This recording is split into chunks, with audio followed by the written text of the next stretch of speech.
नमस्ते दोस्तों, स्वागत है आप सभी का श्रीमती अनुश्री के पॉडकास्ट में। आज है एपिसोड 8 और बहुत दिनों के बाद आपसे मिल रही हूँ क्योंकि मैं इंडिया गई हुई थी। और जो मेरा पॉडकास्ट आज पहली बार सुन रहे हैं उन्हें मैं बता दूँ कि मैं जर्मनी में रहती हूँ, एर्लांगन सिटी में। बहुत ही ब्यूटीफुल सा टाउन है जहाँ मैं रहती हूँ।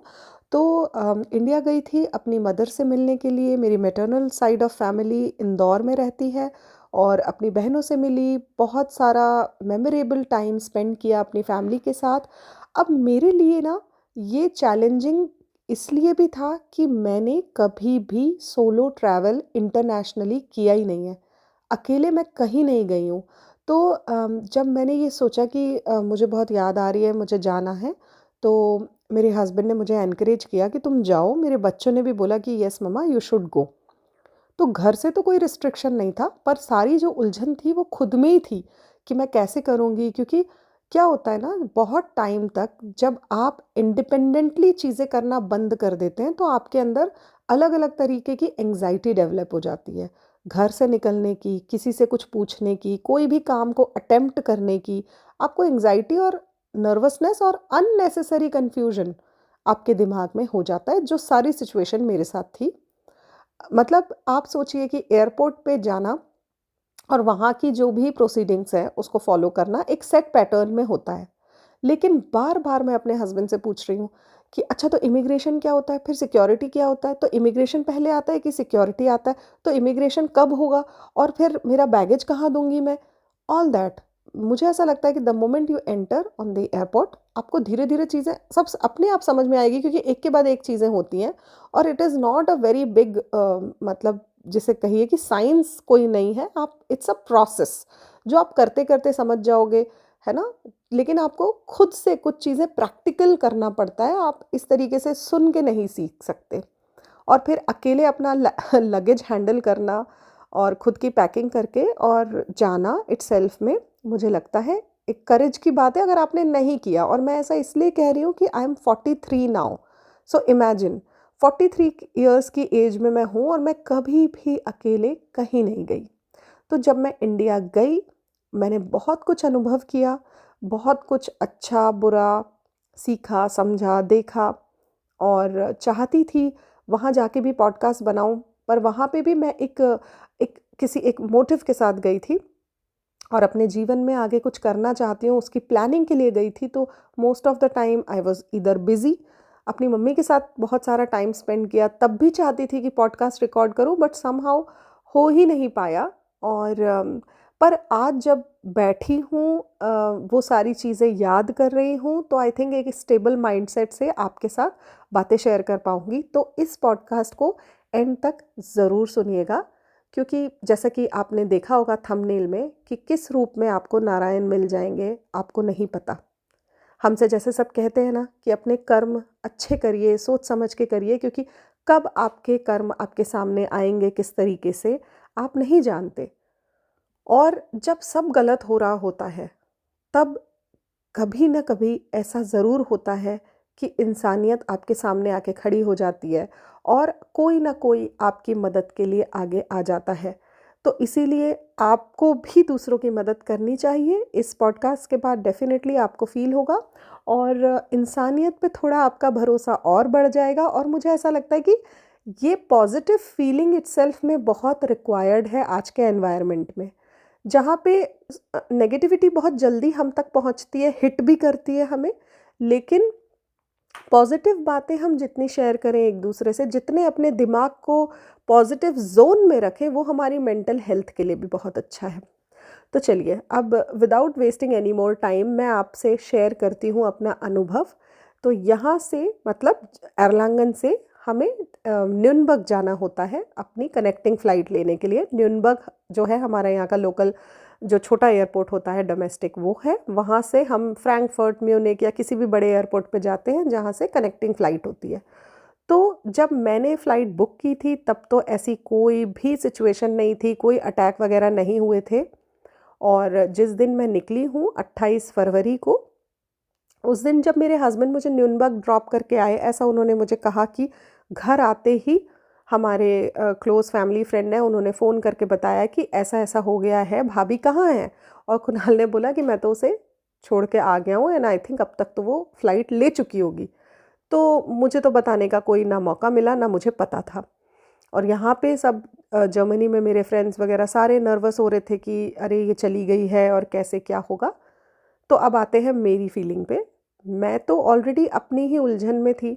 अब न्यूनबर्ग पहुँच के लगेज दे दिया, गेट पे चली गई, वहाँ से फ़्लाइट ले ली, तो इतना सब कुछ कर लिया। तो पहला माइलस्टोन जो था अचीव कर लिया and I was kind of happy and comfortable. मुझे नर्वसनेस डेफ़िनेटली फ्रैंकफर्ट एयरपोर्ट की थी कि फ्रैंकफर्ट से दिल्ली की फ़्लाइट लेनी है, तो वहाँ मुझे सब समझ में आएगा या नहीं आएगा।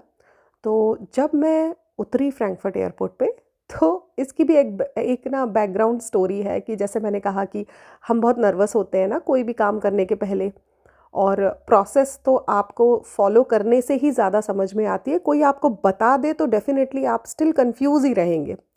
तो मुझे मेरे हस्बैंड बार-बार, बार-बार समझा रहे थे। मैं उनसे कई बार अननेसेसरी क्वेश्चन भी करती थी कि इमिग्रेशन, अच्छा तो पहले इमिग्रेशन होगा कि सिक्योरिटी होगा?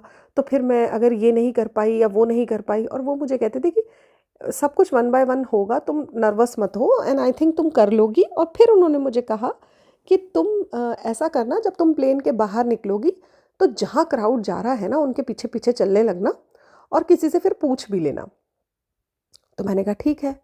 जब मैं प्लेन के बाहर निकली तो मेरे सामने पहले तो कोई क्राउड था नहीं, लोग अपनी-अपनी दिशाओं में चल पड़े। मुझे समझ में नहीं आया कि मैं किस दिशा जाऊँ, और मेरा गेट नंबर तो था नहीं।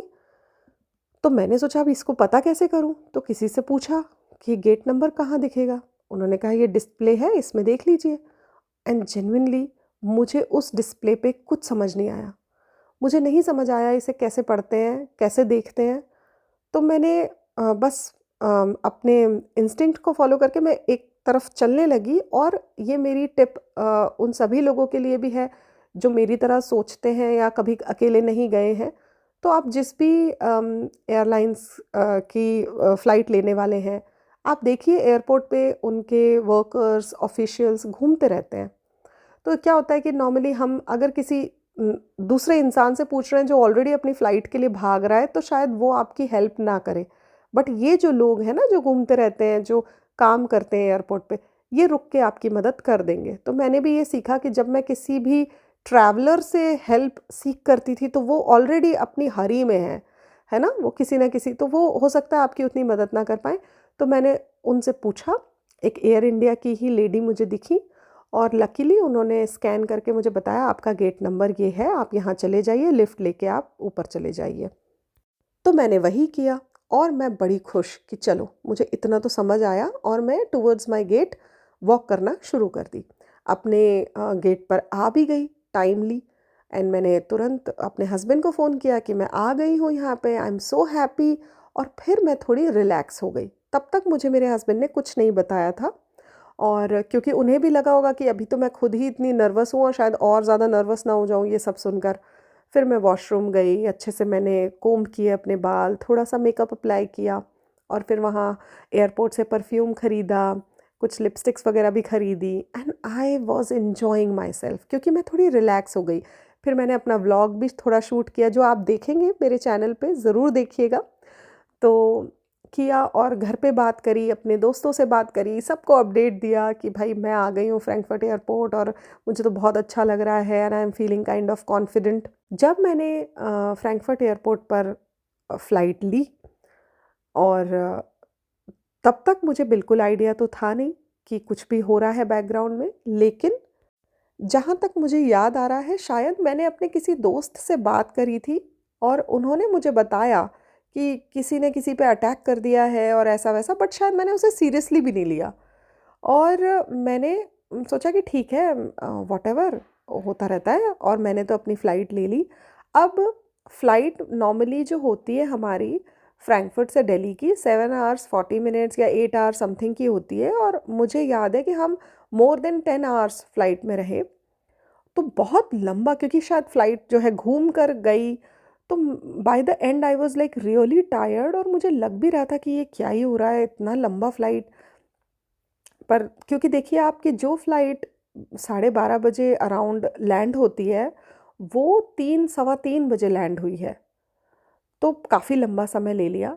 और जब मैं आई और आपने देखा होगा जभी भी हम प्लेटफ़ॉर्म पे या एयरपोर्ट पे लोगों से मिलते हैं और कई बार कैसा होता है ना कि हम उनसे जीवन में दोबारा शायद कभी ना मिलें, पर उस दिन के लिए उनसे एक बहुत अच्छी दोस्ती सी हो जाती है। ऐसे ही मुझे एक लड़की मिली, मुझे उनका नाम याद नहीं है, अगर वो मेरा पॉडकास्ट सुन रही हैं तो ज़रूर कमेंट करें। उनकी फ़ोटो है मेरे पास, हमने एक सेल्फ़ी क्लिक की थी, बट मैं उनका नाम जेन्युइनली भूल गई हूँ। And she was so nice. मैंने उनको शेयर किया कि मैं पहली बार ट्रैवल कर रही हूँ और वो मुझसे छोटी है एज में काफ़ी, बट और जर्मनी में ही रहती हैं। तो हमने अपने अनुभव साझा किए जर्मन लैंग्वेज सीखने के, और बड़ा अच्छा लगा टाइम स्पेंड करके उनके साथ। तो जब हम दिल्ली एयरपोर्ट पे उतरे तो she was like kind of assisting me, guiding मी कि यहाँ ऐसे करो, वहाँ वैसे करो, इधर जाओ, ऐसा वैसा जो भी है। हम दोनों लाइन में लगे हुए थे। तब मैंने अपने हस्बैंड को फ़ोन किया, तो मेरे हस्बैंड ने बोला कि ऐसी-ऐसी सिचुएशन हो गई है, अटैक हो गया है, इसलिए शायद तुम इतना लंबा समय फ़्लाइट ने लिया और इसलिए तुम लेट हो गई हो। And I was like okay. उनसे बात करके मैंने फ़ोन रखा और मैं देखती हूँ कि मुझे एक ईमेल आता है जिसमें लिखा है कि आपकी कनेक्टिंग फ़्लाइट कैंसल हो गई है। अब आप सोचिए कि मुझे तो कोई आइडिया नहीं, मैंने अपने हस्बैंड को दोबारा फ़ोन किया, मैंने कहा ये क्या मेल है? और उसमें ये भी लिखा था कि आपकी फ़्लाइट कैंसल हो गई है और अब जो नेक्स्ट आपकी फ़्लाइट है वो आज ही शाम को 6:30 बजे की है। तो मैंने अपने हस्बैंड को बोला, मैंने कहा ये मैं कैसे करूँगी अब? 6:30 बजे शाम की फ़्लाइट। उन्होंने कहा चलो तुम फ़ॉर्मेलिटीज़ करके पहले बाहर निकलो और फिर क्या करना कि असिस्टेंस माँगना, और फिर तुम ऐसा करो कि अब उस टर्मिनल पे जाने का तो फ़ायदा नहीं है जहाँ से फ़्लाइट थी, तो तुम किसी दूसरे टर्मिनल पे जाओ जहाँ से तुम्हें कोई और शायद इंदौर की फ़्लाइट मिल जाएगी। मुझे भी रीज़नेबल लगा। मैंने कहा ठीक है, यही करती हूँ फिर। मैं बाहर आई और एक सज्जन खड़े थे वहाँ पे। मैंने उनसे कहा कि आप मतलब मुझे उनको देख के लगा कि शायद वो यही काम करते हैं। तो मैंने उनसे बोला कि मुझे असिस्टेंस चाहिए। उन्होंने भी तुरंत बोला हाँ, हाँ, आइए, आइए, क्या है? तो मैंने उन्हें बताया कि मैं ना अपनी ही धुन में, जैसे हम कहते हैं ना जब हम नर्वस होते हैं, परेशान होते हैं, तो हम काइंड ऑफ बड़बड़, बड़बड़ मैं बोल रही हूँ उनसे कि मेरी कनेक्टिंग फ़्लाइट थी, वो कैंसल हो गई, अब मुझे शाम की मिली है। एंड उन्होंने मुझे बीच में रोक के कहा कि पहले लगेज ले ले। अब आप सोचिए कि मेरे मन में जब मैं फ्लाइट में थी, तब ये भी एक उलझन थी कि मैं बेल्ट से इतना बड़ा सूटकेस उतारूँगी कैसे? क्योंकि बहुत सारी चीज़ों की नर्वसनेस मुझे रहती थी अंदर, और मुझे ऐसा लगा कि मैं कैसे हैंडल करूँगी, 20-23 किलो का वो सूटकेस है, मुझसे नहीं खिंचा तो। लेकिन मैंने बोला चलो देखा जाएगा। हस्बैंड ने भी घर से समझा के भेजा था कि किसी से मदद माँग लेना। मैंने कहा ठीक है, और आप बिलीव नहीं करेंगे, मैंने अपने आप को हर वर्स्ट सिचुएशन में इमेजिन किया है कि मेरा सूटकेस बेल्ट पे आगे चला गया, मैं दौड़ रही हूँ पीछे बट सूटकेस चला गया, या मैं सूटकेस बस पकड़ी-पकड़ी घसटती जा रही हूँ and I am not able to drag it properly, all that. तो मैंने हर वर्स्ट सिचुएशन ऑलरेडी इमेजिन की हुई थी। ऑन द कॉन्ट्ररी, मेरा सूटकेस किसी ने ऑलरेडी बेल्ट पे से उतार के रख दिया था। वो पहला एक सिग्नल मुझे महसूस हुआ कि जैसे कोई एक एनर्जी है जो मेरे आगे काम कर रही है, मेरे लिए। तो मैंने कहा हाँ, हाँ, हाँ, हाँ, यही है मेरा सूटकेस। हमने मेरा सूटकेस लिया, उन्होंने रखा ट्रॉली पे, और फिर मैंने उन्हें शांति से अपनी सिचुएशन एक्सप्लेन की। तो मैंने कहा अब मुझे किसी दूसरे एयर उस पे जाना है टर्मिनल पे, ताकि मैं वहाँ से कनेक्टिंग फ़्लाइट जो है इंदौर की मेरी वो ले लूँ।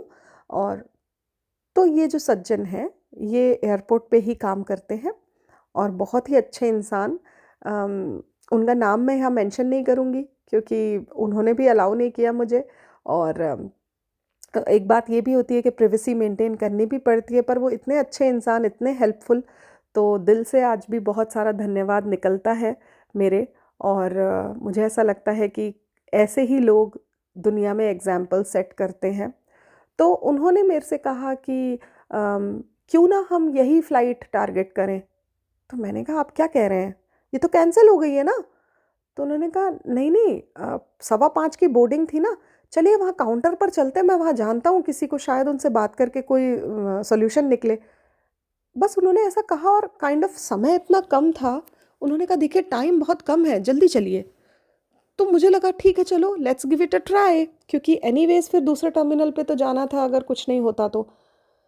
वो भागने लगे उनके पीछे-पीछे मैं भागने लगी और मैंने अपने घर पे फ़ोन किया अपने हस्बैंड को कि ऐसे-ऐसे ये मिल गए हैं, असिस्टेंस मिल गया है मुझे। अब ये कह रहे हैं कि कनेक्टिंग फ्लाइट ही टारगेट करते हैं। And my husband was like shocked कि ये क्या कर रही हो? किसके साथ जा रही हो भई? तुम्हारी फ्लाइट तो कैंसल हो गई है। तो मैंने कहा हाँ, हाँ, लेकिन ये कह रहे हैं कि still we can figure out something. और ही वाज़ लाइक कि किसके साथ हो तुम? अब आप सोचिए वो कितने नर्वस यहाँ पे। मीनवाइल मैंने अपनी फ्रेंड को भी ऑडियो नोट भेजा कि ऐसा-ऐसा है, मैं इनके साथ जा रही हूँ, आई थिंक कुछ हो जाएगा। और हम काउंटर पर पहुँचे। अब आप सोचिए वहाँ पे बहुत भीड़ थी, बहुत सारे लोग थे, लगभग 100 डेढ़ 100 लोग थे। और क्योंकि ये तो वहीं काम करते हैं तो इन्हें आइडिया भी था, इन्होंने बोला इमरजेंसी, इमरजेंसी करते ये हर भीड़ में से मुझे लेके चलते गए आगे। गए तो काउंटर पे वहाँ पे जब जो लेडी बैठी होती है 4 मैं इनकी तरफ देख रही हूँ कि मैं किनके पास जाऊँ? उन्होंने कहा कॉर्नर पे जाइए। तो मैं गई और वहाँ पे एक लेडी थी जो बैगेज जो कलेक्ट करते हैं ना, आपके जो एयरलाइंस का काउंटर होता है उसकी बात कर रही हूँ। तो वहाँ पे जो लेडी थी, उन्होंने मेरी तरफ तो देखा भी नहीं। ये जो सज्जन थे, इन्होंने कहा कि ये इनके साथ देखिए इनकी कनेक्टिंग फ़्लाइट कैंसल करके शाम की दे दी, ये क्या करेंगी शाम तक? अब आप सोचिए कि मेरे मन में ये भी उलझन थी जब मुझे ये पता चला कि मेरी फ़्लाइट कैंसल हो गई है, कि शाम तक मैं क्या करूँगी? वैसे तो मेरे जो ब्रदर इन लॉ हैं, वो मेरी खुद की सिस्टर नोएडा में रहती है, लेकिन दिल्ली से नोएडा भी जाना सुबह के 4 बजे मेरे लिए एवरीथिंग वाज़ लाइक पेनफुल। और ना तो मैं वहाँ पे एयरपोर्ट पे समय बिता सकती थी शाम तक, ना मेरे में इतना करेज और कॉन्फिडेंस था कि मैं अपना लगेज लेके और बाहर निकल पाती एयरपोर्ट के। सो मेरे लिए तो सभी संघर्ष था। तो अम, तो ये उन्होंने ख़ैर एक ही लाइन में उन्होंने कहा कि देखिए शाम का इनको दिया है, ये क्या करेंगी ऐसा-वैसा। उस लेडी ने इन सज्जन को देखा। अब देखिए मैं ना इन लेडी का नाम जानती हूँ, इन सज्जन का नाम भी मैं भूल चुकी हूँ क्या था। लेकिन उस लेडी ने कहा कि अ, तुम अपनी गारंटी पे लेके जाओगे गेट तक? और इन्होंने कहा हाँ, अपनी गारंटी पे लेके जाऊँगा। और मैं इन दोनों को देख रही हूँ, मुझे कुछ समझ में नहीं आ रहा था तब तक। उसने कहा ठीक है, उसने कहा लगेज कहाँ है? तो लगेज मेरे साथ था, उन्होंने कहा बेल्ट पे रखो। बेल्ट पे रखा और उन्होंने कहा भागो। और आप सोचिए तब 4:15 बज चुकी थी, 5 बजे का बोर्डिंग टाइम था। और इन्होंने इन सज्जन ने मेरी तरफ देखा, इन्होंने कहा अपना काम हो गया चलो। और मैं बोल रही हूँ क्या? क्या मुझे फ़्लाइट मिल जाएगी? उन्होंने कहा हाँ, सेम फ़्लाइट में मिल जाएगी। च तो मैंने कहा मेरी कैंसल क्यों की? उन्होंने कहा कैंसल इसलिए की कि आप किसी भी तरीके से ये फ़्लाइट कैच कर ही नहीं सकती थीं। तो मैंने कहा अच्छा। तब मैंने बैकग्राउंड में देखा कि ये सज्जन मुझे लेके आए और बैरिकेड्स खोल के ये मुझे तो आगे, आगे, आगे लेके चले गए, अदरवाइज़ तो मैं लाइन में लगी होती। अब ये मुझे कहाँ क्यों मिले, कैसे मिले? I have no idea and I don't have any answer for this. पर ये मुझे मिले जैसे इन्हें किसी ने भेजा, क्योंकि काफ़ी लोग लाइन में लगे हुए थे। मैं कहाँ से पहुँच पाती इतनी आगे तक, और मुझे पहली बात तो ये सब पता भी नहीं था, कुछ नहीं पता था मुझे तो। मैं तो बहुत कन्फ्यूज़्ड। फिर हम बाहर निकले टर्मिनल के, और जो कनेक्टिंग जो टर्मिनल होता है, अगर आप अंदर से भी जाते हो तो भी काफ़ी टाइम लगता है, और बाहर से भी जाते हो तो आपको एक गाड़ी करनी होती है। हम वहाँ पे जैसे ही हम बाहर निकले तो जो प्रेग्नेंट लेडीज़ होती हैं या डिसेबल्ड पर्सन के लिए गाड़ी चलती है, उन्होंने उस बंदे को उठाया। उसका भी ड्यूटी टाइम ख़त्म हो चुका था। तो उसने उसको रिक्वेस्ट करी कि इनकी कनेक्टिंग फ़्लाइट है, छूट जाएगी। तो इस बंदे ने भी बोला ठीक है। मैंने उसको थोड़े बहुत चाय-पानी का पैसा दिया बाद में। लेकिन उसने हाँ की, ये बहुत बड़ी बात थी कि उसने वो मेरे टर्मिनल तक लेके गया। और ये जो सज्जन है, मैं इनको कह रही हूँ कि मुझे नहीं पता आप कहाँ से आए हैं, आप कौन हैं, पर मुझे ऐसी फ़ीलिंग है कि मेरे पापा ने आपको भेजा है। और मेरे पापा जो हैं वो अब इस दुनिया में नहीं हैं, लेकिन मुझसे उनका एक अलग ही जुड़ाव था। और जब भी मैं कोई काम करने का ट्राई करती हूँ, इंदौर जाती हूँ या इंडिया जाती हूँ या कहीं भी कुछ करती हूँ, मुझे हमेशा ऐसा लगता है कि मेरे पापा मेरे आगे चलते हैं। वो मेरे लिए जगह बनाते हैं, वो मेरे लिए कंफर्टेबल चीज़ें करते हैं, ये मेरा अपना बिलीव है। और मैं इन सज्जन को कह रही हूँ कि आज मुझे बिल्कुल ऐसा आभास हो रहा है कि जैसे आप मेरे पापा के रूप में आए हैं। और वो हँस रहे हैं, वो कह रहे हैं, मुझे भी नहीं पता मैं ये आपके लिए क्यों कर रहा हूँ, क्योंकि वो बेचारे अपनी ड्यूटी वहाँ पे छोड़ के मेरे साथ आए, क्योंकि मैंने उनको कहा कि मुझे कॉन्फिडेंस नहीं है कि मैं कैसे टर्मिनल तक जाऊँ और मैं कैसे करूँ। और आप देखिए कि ये कोई बड़ी बात नहीं है, एक टर्मिनल से दूसरे टर्मिनल जाना, कनेक्टिंग गाड़ी लेके जाना कोई बड़ी बात नहीं है। पर मेरे जैसी लड़की के लिए जो एक अपनी सिटी में भी अब अकेले ट्रैवल नहीं करती कहीं, तो उसके लिए एक बहुत बड़ी बात हो जाती है। इट्स ऑल अबाउट कॉन्फिडेंस ना, जो आपको चीज़ें करते करते ही आता है। तो इन्होंने कहा, मैडम आप 5 मिनट पहले पहुँचोगी अपने गेट पे, डोंट वरी। तब भी मैं इनसे पूछ रही हूँ कि फिर मैं जाके मैं क्या करूँगी, पहले कहाँ जाऊँगी? इन्होंने कहा, जाते ही आपको सबसे पहले अपना गेट पता करना है and you just walk towards your gate, ऐसा इन्होंने कहा। और जैसे ही मैं गई तो सिक्योरिटी की लाइन में, ये भी मुझे इन्हीं सज्जन ने कहा कि आप सिक्योरिटी की लाइन में भी लोग लगे होंगे, आप सबको रिक्वेस्ट करते करते आगे चली जाना कि मेरी कनेक्टिंग फ़्लाइट है, छूट जाएगी। मैंने कहा ठीक है, और मैंने वही किया। और लोगों ने बहुत ही अच्छे से, शालीनता से मुझे आगे जाने दिया, कहा कि ठीक है जाइए, क्योंकि वो भी मुझे देख के डर गए। आई वॉज़ लाइक इन इतना पैनिक में थी। और गई, अपना सामान रखा सिक्योरिटी में, मेरा सिक्योरिटी चेक हुआ, उसके बाद मैं अपने गेट की तरफ गई। और जब मैं अपने गेट पर जाकर बैठी 2 मिनट के लिए, तो मैं ये सोचने लगी कि मुझे ऐसा लगा कि ये जो इंसान है, ये एग्ज़िस्ट करते भी थे या ये सिर्फ़ मेरे लिए आए थे। और मुझे एक पल को ऐसा लगा कि देखिए, वो सिर्फ़ एक ऑफ़िशियल है जो अपनी ड्यूटी कर रहा था, पर उन्होंने जो मुझे इमोशनल सपोर्ट दिया और जो उन्होंने मेरी मदद करने के इंटेंशन से मेरी मदद करी, और मुझे वो एंड तक, मतलब जहाँ तक मेरा काम हो पाए वहाँ तक मेरा उन्होंने साथ दिया, ये बहुत बड़ी बात है। शायद कौन करता है किसी के लिए? तो मुझे लगा कि ये स्टोरी ज़रूर शेयर होनी चाहिए थी। और जब मैं बैठी अपने गेट पर, और वहाँ मैं अपने हस्बैंड को बता रही हूँ कि मैं आ गई हूँ, एंड ही वाज़ लाइक, ये तो हो ही नहीं सकता है। और मैंने बोला, ऐसा हो गया है। और जब मैं अपनी फ़्लाइट में भी बैठी थी, तो मैं एक अलग ही ज़ोन में तब तक जा चुकी थी, क्योंकि मैंने कुछ ऐसा अनुभव किया जो मुझे ऐसा लगता है कि बहुत ही अनरियल सा लगा। और मैं बार-बार उन सज्जन को बोल रही हूँ कि आप नहीं जानते आपने क्या किया है, अदरवाइज़ मैं तो बहुत परेशान हो रही थी। और जब मैं बता रही हूँ अपने हस्बैंड को या अपने दोस्तों को भी, तो आस-पास के लोग भी बड़े एक्साइटेड हो गए और उन्होंने मेरे से बोला, हमें भी सुनाइए ये किस्सा क्या हुआ है।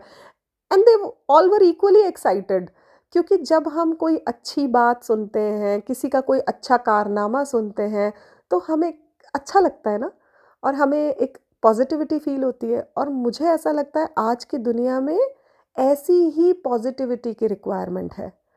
ऐसे ही किस्से ज़्यादा से ज़्यादा हमें लोगों से शेयर करने चाहिए, जो कि पीसफुल और पॉजिटिव और एक अच्छी एनर्जी देने वाले हैं, क्योंकि इसी की हमें अपने जीवन में सबसे ज़्यादा ज़रूरत होती है जब हम अपने या तो नेगेटिव फेज़ में हैं या लो फेज़ में हैं। तो मैंने इन सज्जन को धन्यवाद किया, और बहुत फ़ोर्सफुली वो मेरे से जो उनका पैसा बनता था, बस वो ही ले रहे थे, जो असिस्टेंस का पैसा होता है। पर मैंने उन्हें बोला कि नहीं, मेरी तरफ से आप, होली आने वाली थी तो मैंने कहा आप होली की मिठाई के लिए पैसे लीजिए। वो रेडी नहीं थे। उन्होंने कहा, बेटा मैं बहुत खुश हूँ कि आप अपनी फ़्लाइट कैच कर पाओगे, बस यही काफ़ी है। तो उन्होंने मेरे को आशीर्वाद दिया, बहुत अच्छा लगा। तब मैंने उनसे पूछा था कि मैं आपके साथ फ़ोटो ले लूँ, तो उन्होंने कहा कि बेटा सिक्योरिटी रीज़न से मैं ये नहीं कर सकता हूँ, लेकिन मेरा आशीर्वाद आपके साथ है। और मुझे तब ऐसा फीलिंग आई कि सच में इन्हें मेरे पापा ने ही भेजा।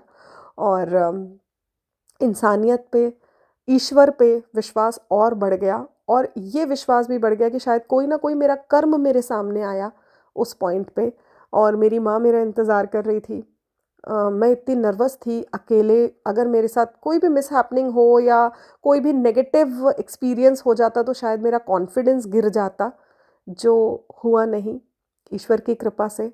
और मैं अपनी फ़्लाइट में बैठ गई, बहुत आराम से इंदौर पहुँची। इंदौर पहुँच के अपने घर पहुँची, जो सारा आप मेरे व्लॉग में देखेंगे। इस पॉडकास्ट को सुन के आपको कैसा फ़ील हुआ, मुझे ज़रूर कमेंट सेक्शन में बताइए, क्या आपने ऐसा कुछ अनुभव किया है अपने जीवन में जो आपको बहुत ही अनरियल लगा हो या किसी ने आउट ऑफ द वे जाके आपकी मदद की हो? तो मुझसे ज़रूर शेयर करिएगा।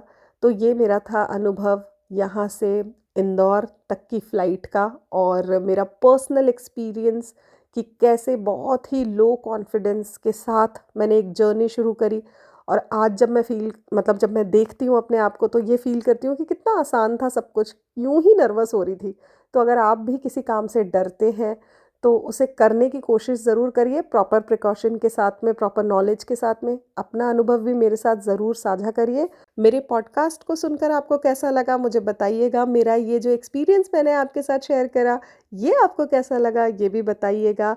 और मैं जल्दी ही मिलूँगी आपसे अपने नेक्स्ट पॉडकास्ट में। तब तक के लिए अपना बहुत सारा ध्यान रखिए। Bye bye.